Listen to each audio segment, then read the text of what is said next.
What's going on, people? What's going on, man? It's your boy Vincent. Been away for a little while. Had to take a little break from it here. You know, got a lot going on, man. But I gotta say that things are really good in life right now. Things are really good in life. There was a lot that happened at the beginning of COVID season, as I call it. You know, a lot of controversies in the media and a lot of misrepresentation of the seriousness of that. And also with the social injustices that are going on in our society, you know, and I didn't have anything good to say, so I just didn't say nothing at all. I think one time I made a video and it was like really, really, you know, and I decided after that, like, nah, I don't even know if I left it up or if I took it down. I can't remember. But we back at you. I'm back at you, man. Some great things are happening in my life. The biggest of which, let me give you a little background on basically what I'm doing right now with myself. So, I like to work out. I'm an avid fitnesser. I just made that up, fitnesser. And so I go to this park, man, all the time by my house to work out.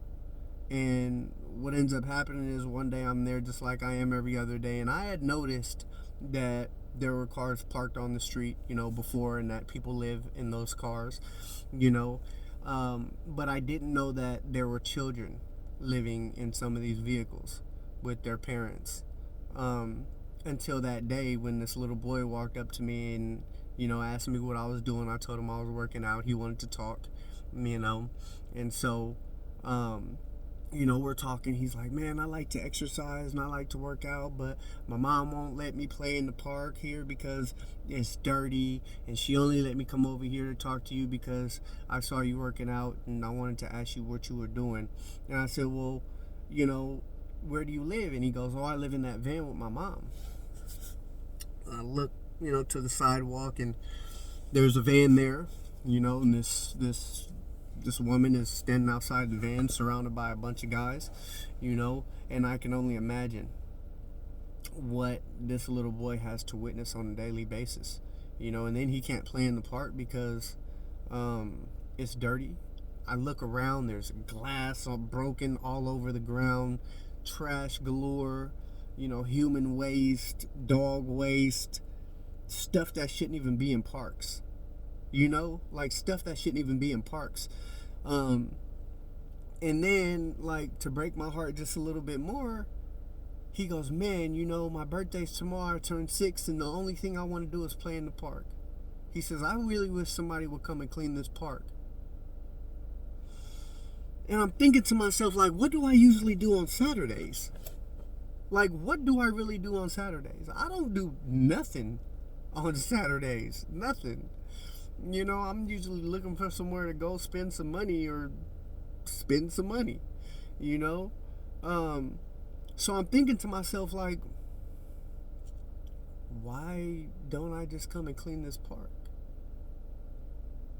But see, here's the thing. I've made videos before talking about my passions, and the stuff that I like to do to give back, right? And one of those things has always been cleaning up trash.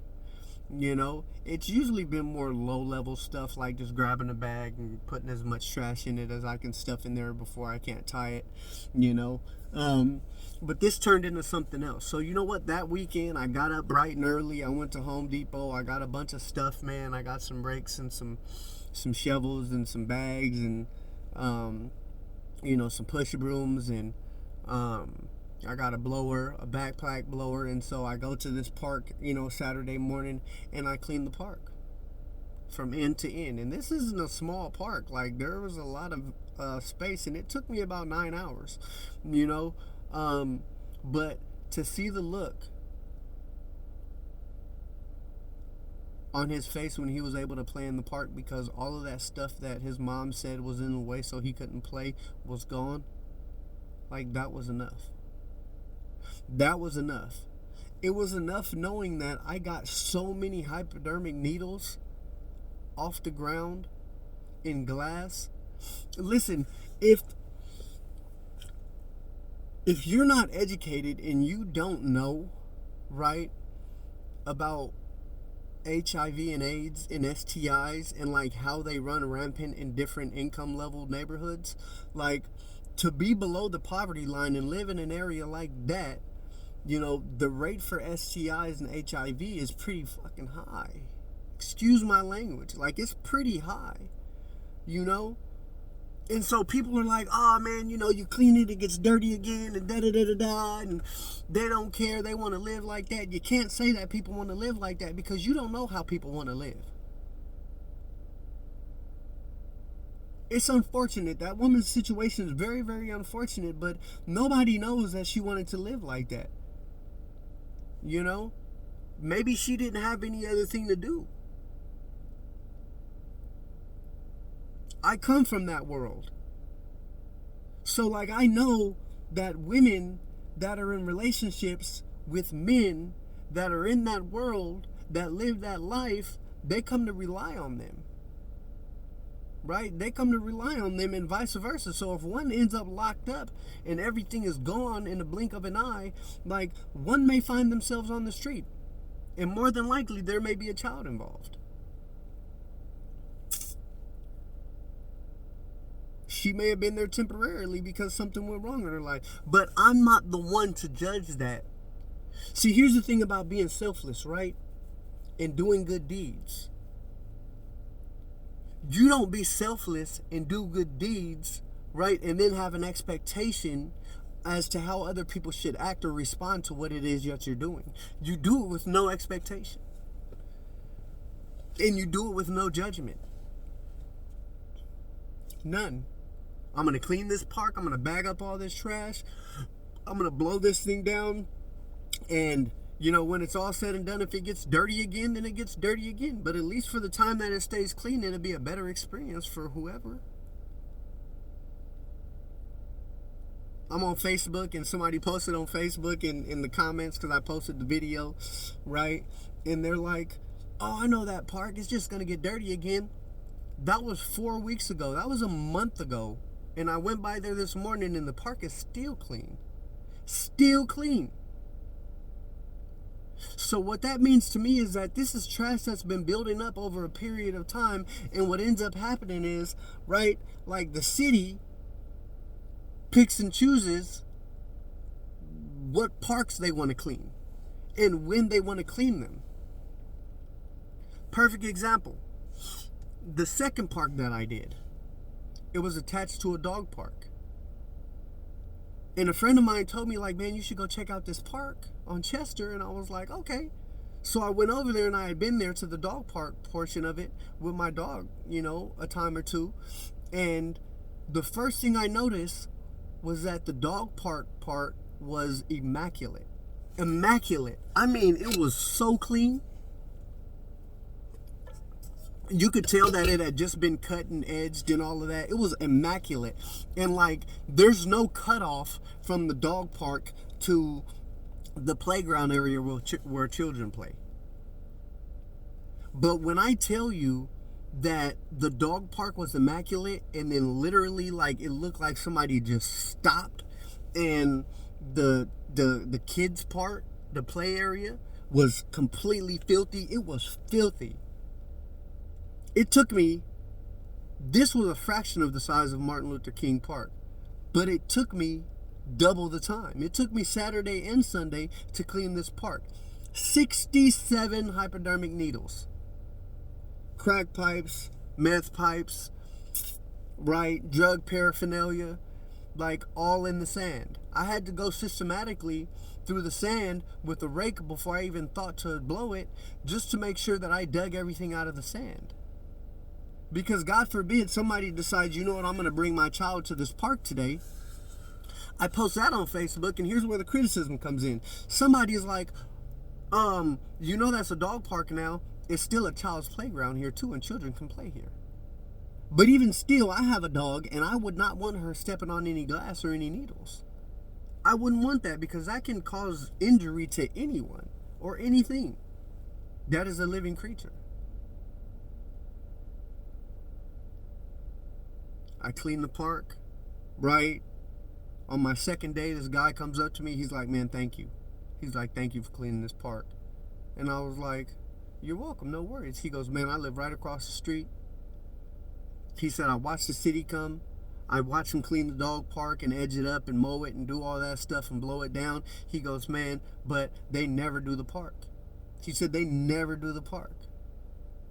I said, never? He said, well, I mean, you know, every once in a while they'll come and they'll half-ass it, but they don't really do the park. He goes, and it sucks because my grandkids come over. I can't bring them to the park, you know.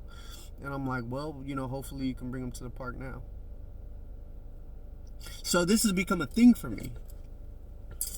You know, I got a backing. I got people volunteering, you know, their time. I've went and I got more equipment. People have donated to this cause. Anybody who's watching this, man, that has donated to Urban Park Cleanup, like, your donations are definitely appreciated. You know, being able to get the PPE and the tools necessary to do these things, it's something beyond my wildest dreams. Because I've always had an idea. I was telling my partner that I've always wanted to do something like this. I've always wanted to do something like this because I understand the importance of it. I understand the importance of families and children being able to go and play in their neighborhoods, right? And do the things that allow them to use their imagination. I understand how important it is, right, that the stats for HIV, AIDS, and STIs in our communities go down.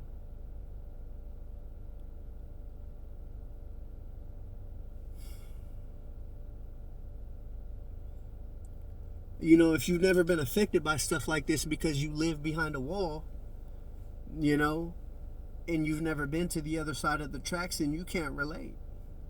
You can't, because that fear is not real for you. You know, but if you have, then,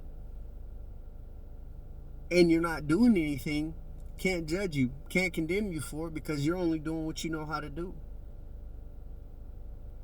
I'm tired as all get out, right? I've been tired. I'm stressed out. My dog jumped out the window the other day on the way to the dog park. I had to rush her to the ER. You know, she's okay, but never been more afraid to lose something in my life. You know, things aren't perfect. Things aren't perfect in this little life that I have, but, you know, I keep putting one foot in front of the other.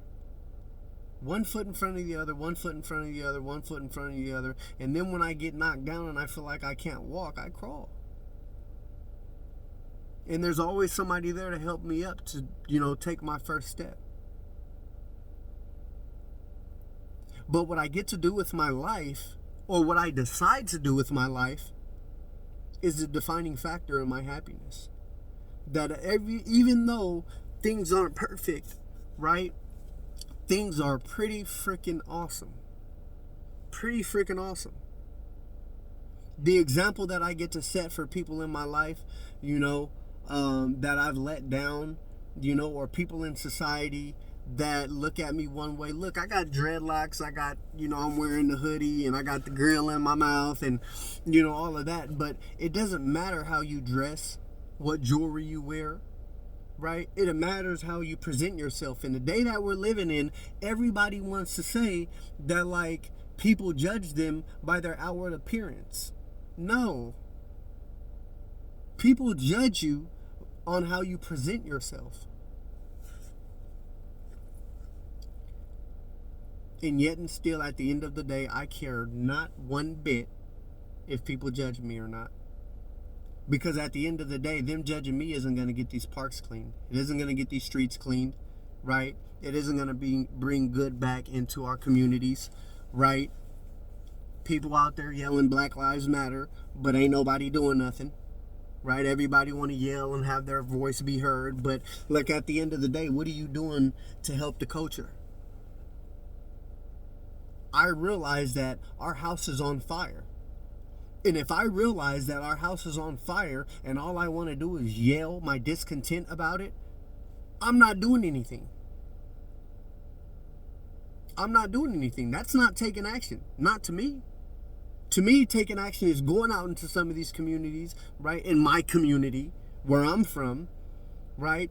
Having conversation with people, right? And asking them, listen, what can I do today to make this a better experience for you? I understand you live in this encampment.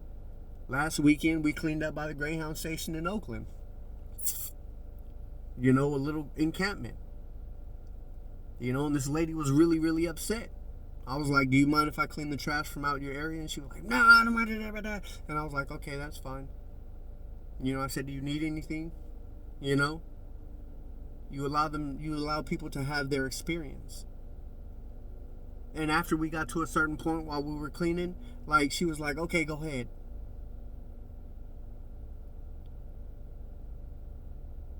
One lady, she was like, thank you so much. She was like, thank you so much. That means a lot. That means a lot. Because you know what? Like,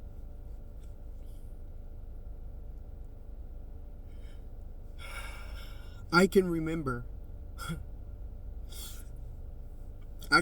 sleeping under a bridge, right? Between Oakland and Berkeley. And I remember thinking like nobody cares. I remember thinking like my own people don't care. I remember begging for change on the street, like actually being hungry, like legitly being hungry, and somebody, you know, asking somebody for some change or if they could get me something to eat, and seeing the look of pure disgust on their face as they either stepped over me or just walked right past me. Like if they handed me some change, or even if they said something to me like I had the plague and that they were going to end up finding themselves standing next to me. Like, I remember that feeling. I remember being homeless. And I remember thinking, like, everybody says they want to change the culture. And that's not to say that when you walk by homeless people that you need to give everybody money and stuff like that. That's not what I'm saying. But you can't say Black Lives Matter and then ask me to vote, right? But you not doing nothing else to help better the culture, right?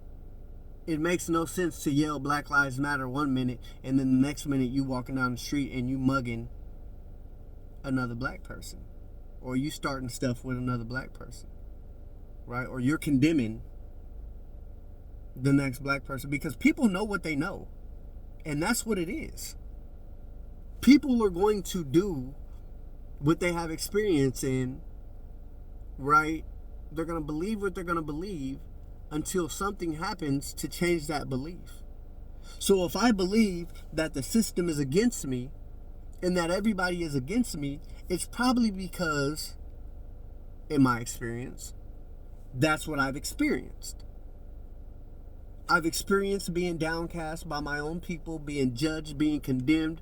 If it was because of how light-skinned I am, because I wasn't black enough, how I talked, how I carried myself, I wear glasses, if I'm gay, straight, transgender, bisexual, pansexual, like whatever it is, like for some reason or another, I always felt condemned by my own people. It was only when I got to a certain point in my life where I stopped caring what other people thought about me that I really started seeing how I can excel and how I can be successful. But when I got to that point, it became not so much about, you know, what other people thought about me. It became about how I can help other people's experience. This started long before the rioting and the looting and the George Floyding and all of that for me. So I'm cleaning parks. Urban Park Cleanup. That is the name of it. I'll figure out how to post the link for the GoFundMe. If anybody wants to support, we're looking for more than just money, tools, volunteers, right? If you're in screen printing, we need shirts. You know, this thing is going to turn into something pretty big, and it's not going to stop. And the reason why it's not going to stop is because I see the purpose in it. The small deeds that we do have huge effects on other people's lives. Good deeds. Huge effects. I've been cleaning up at times and had people come up and say, hey, you want some help? Because sometimes all it takes to change something is to be the change you want to see. So if people see you taking action, they see that as serious and they want to get involved. Ding. So look, man, I'm going to be posting updates. Look for me every Saturday because I'm definitely going to start vlogging this journey. This Saturday will be the fourth time we go out and clean. It's going to be every Saturday, some Sundays because of the flow over, depending on the size of the job. This weekend will be on between 35th and Peralta and 36th and Peralta in Oakland. Right, we'll be cleaning about a 2 or 3 block radius. You know, it's going to be cool. We're going to have a lot of fun. Right, we're going to come out. We're going to do some good. Make sure you stay tuned. Make sure you stay tuned for that, man. Appreciate y'all. I'm glad to be back. I'm glad to be in a better headspace. Right, sometimes we just got to find our ways. And social media was just not doing it for me. You know, and so I love y'all. And I'll talk to y'all soon.